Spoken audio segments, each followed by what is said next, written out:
buenos viejones, bienvenidos a mi canal. ¿Os acordáis de la canción Big Naranja escribe fino, Big Cristal escribe normal? Dos escrituras a leer. Bueno, sí, ya, canto como el culo, lo sé. ¿Qué coño? A mi hija le gusta, ¿qué pasa? Os traigo hoy, a petición popular, el análisis en profundidad y destripe interno de la RetroArcade RS07, una consola china que pretende ser clon de la Neo Geo Mini. Y bueno, en el vídeo os demuestro un poco lo que puede llegar a hacer, qué características tiene, y al final del vídeo yo creo que alucinaréis. Quedaros hasta el final y veréis lo que puede llegar a hacer. Venga, vamos para allá.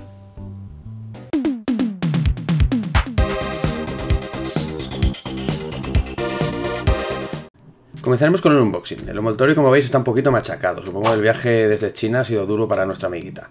En el exterior podemos ver un resumen interesante de las características de lo que es la consola.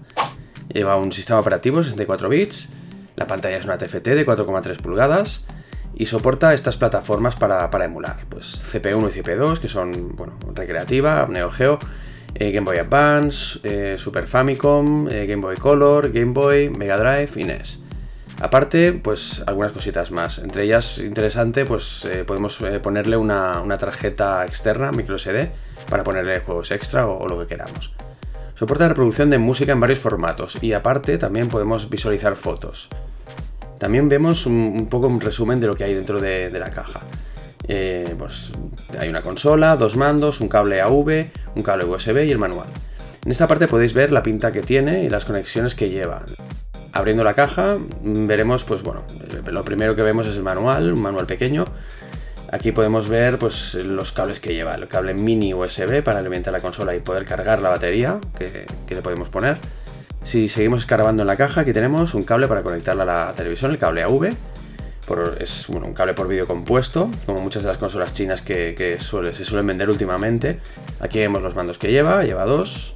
Son mandos, bueno, un poco pequeños a mi juicio, pero bueno, más adelante en el vídeo veréis qué tal desempeño dan.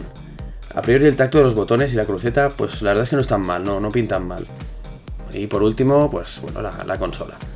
La consola, como veis, es una especie de mini bar top, al estilo Neo Geo Mini. Lleva 6 botones de acción, el Select, el Start y la palanca analógica.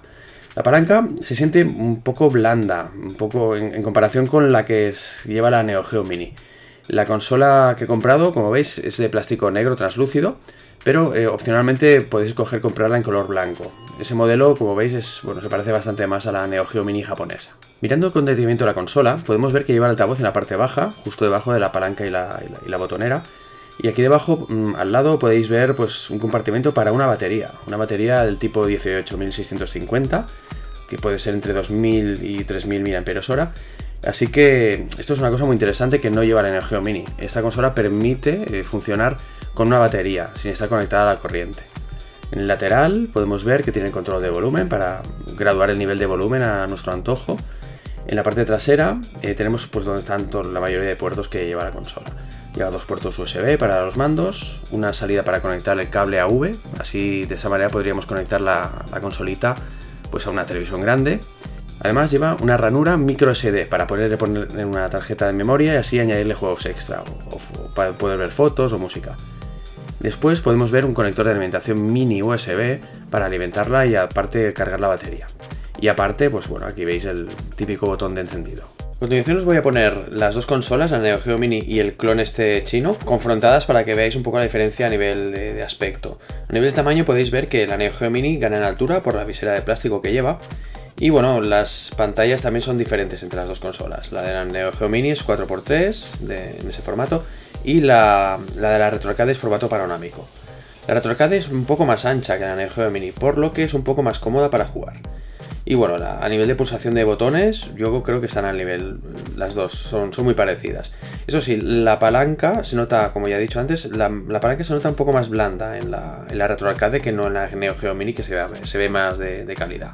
Cuando encendemos la consola nos encontramos en un menú en el cual podemos movernos para cargar juegos y alguna cosita más. Por cierto, antes de nada os recomiendo que cambiéis el idioma de los menús porque si no, a no ser que sepáis chino, yo creo que no os aclararéis mucho. Nos vamos a esta opción y entre los idiomas que están disponibles está el español o el inglés, como queráis. Yo lo pondré en español. Mirando en foros he visto que algunas de estas consolas vienen de fábrica con los juegos en oculto y hay que hacer un sortilegio mágico para activarlos y hacerlos visible. Para ello nos iremos a System Info y pulsaremos esta combinación de teclas en orden. Select Start, X, L, R, B. Hecho esto, saldremos al menú principal y ya veremos algunos de los juegos. Si nos vamos a las carpetas que hay, clasificados por emuladores, para ver la lista completa, podemos ver todos los 3000 juegos que hay. En algunos casos los juegos que vienen en la consola vienen en chino. La recomendación que os haría es descargar el software en inglés de esta consola en la web y instalárselo. Para ello os haré un tutorial explicando los pasos detallados. Básicamente consiste en desmontar la consola, sacar una micro SD que lleva dentro y escribir el software ahí dentro con un software de escritura de imágenes. Como veis, los sistemas que lleva la maquinita son el sistema arcade, Game Boy Advance, Super Nintendo, Mega Drive, NES, Game Boy Color y Game Boy. Los juegos en general, la verdad, se los mueve decentemente, exceptuando algunos juegos de Game Boy Advance y Super Nintendo. Ahora veréis lo que os digo. El problema, como muchas veces sucede en consolas de este tipo, que emulan otras plataformas, no es el hardware realmente, suele ser el software, como es el caso. Así que bueno, ahora veréis de lo que os hablo, probaré varias plataformas y varios juegos y veréis lo que os digo.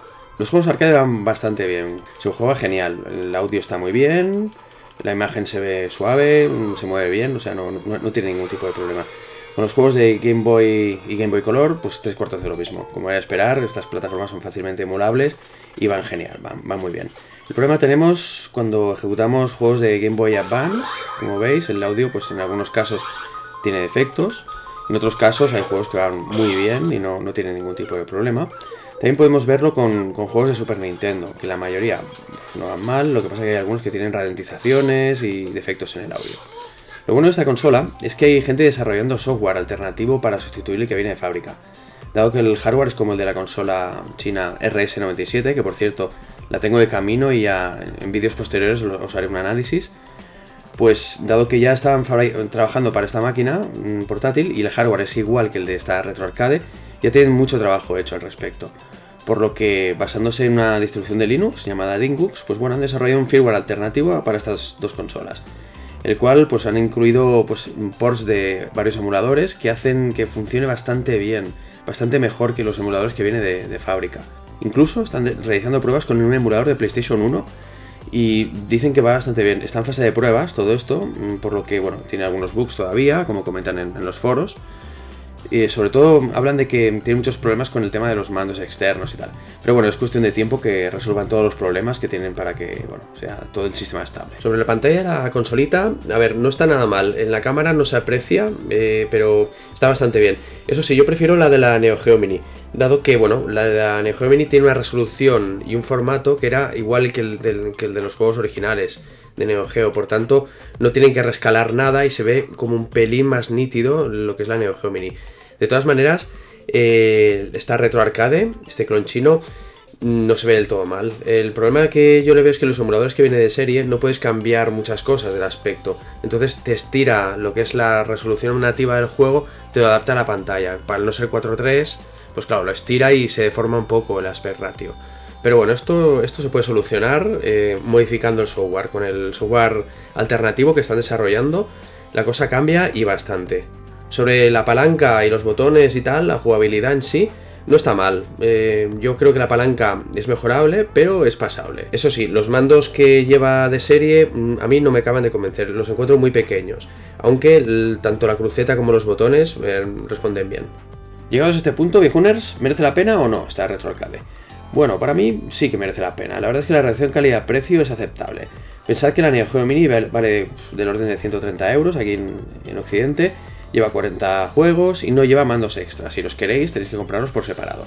Este clon chino vale entre 55 y 65 euros, según la tienda donde la encontréis. Lleva 3000 juegos, bastante más que la Neo Geo Mini. Y aunque algunos no funcionen perfectos de serie, la mayoría son jugables.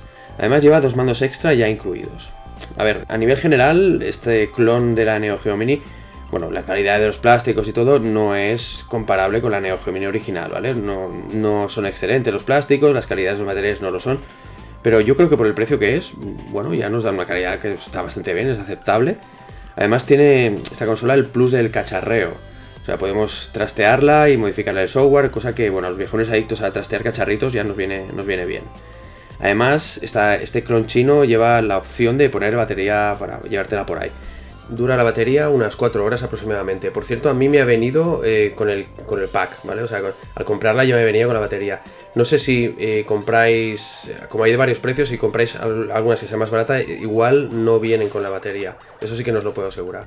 Una de las cosas que más me ha sorprendido de esta consola, al poder modificarla con el software alternativo, es que amplías mucho las posibilidades, como por ejemplo, le puedes poner sticks arcade. Este stick arcade, este Telemac 200, que es compatible con Raspberry, con PC, lo pones y te lo detecta. Es una pasada, no tiene precio estar jugando a juegos arcade con un stick como Dios manda, como este, y ha sido, vamos, la leche.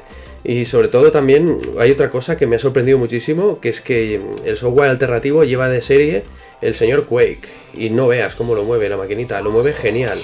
O sea, es muy curioso el poder, en una máquina como esta, estar jugando a Quake 1 y lo mueve, pero perfecto.